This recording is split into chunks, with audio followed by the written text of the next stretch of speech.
Every time I leave my home and travel north on Manchester Road, I pass the location of a safe house that was part of one of the greatest migrations of black Americans in the history of the United States.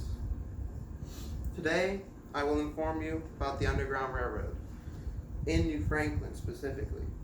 We will cover the routes taken, the buildings used, and where the majority of the slaves were going. I've completed the research about the Underground Railroad and routes taken and the basics of the Underground Railroad.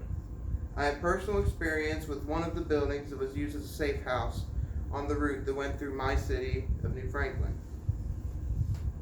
Today I will cover how the name the Underground Railroad came to be, the networks of routes that include my hometown, and the massive number of slaves who traveled the Underground Railroad and where to. I would like to begin by discussing the name Underground Railroad, the network, and what was provided for the slaves. To start with, the Underground Railroad was not underground at all. It was not a railroad. It was a network used by enslaved black Americans to obtain their freedom.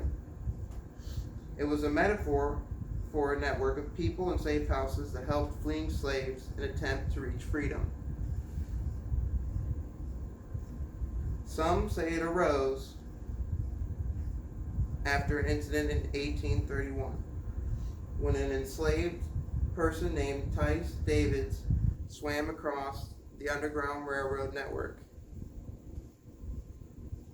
His old enslaver, angry that David had successfully fled, reported he must have gone off on the Underground Railroad.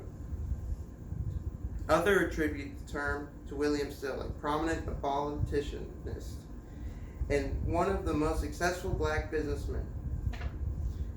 The people helped consisted of formerly enslaved persons, abolitionists, and ordinary citizens. The Underground Railroad provided food, shelter, clean clothes, and sometimes help finding jobs. Now that we've discussed the network, we will now talk about some of the routes taken. South Ohio had the most active network.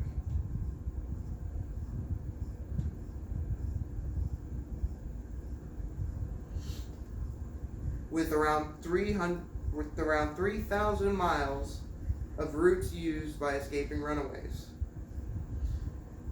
The city of New Franklin was settled in the 1800s by Pennsylvanian Dutch and was known to be a regular stop on the Underground Railroad. Prior to 1860, a well-trained line of the Underground Railroad crossed the township to assist runaways to Canada. One stopping point was a white brick building on the southeast corner of Manchester Road and west of Wasilla.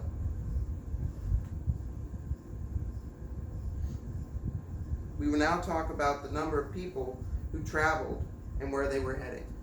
Many slaves were heading for Canada, but many of them also found themselves in the Caribbean islands and Mexico. The amount of slaves that were freed is not known, but some estimates exceed 100,000 freed slaves during the antebellum period. Those involved in the Underground Railroad used code words to maintain anonymity. The goal of most fugitive slaves, like I said, was Canada. But they found themselves in many different places, such as Mexico, the islands in the Caribbean. After the Civil War, many of them returned to the United States. In conclusion, it is important to remember that the Underground Railroad was a secret organization that helped over 100,000 enslaved black Americans escape slavery in the southern United States. And I am proud that my hometown was part of that history. We have specifically looked at the facts that it was not an Underground Railroad. Some of the locations used, including New Franklin, Ohio, and where most of the slaves were going using the Underground Railroad. I hope that I've successfully informed you all about the basics of the Underground Railroad and how the small city of New Franklin, Ohio played a role in one of the routes. Thank you all for your time.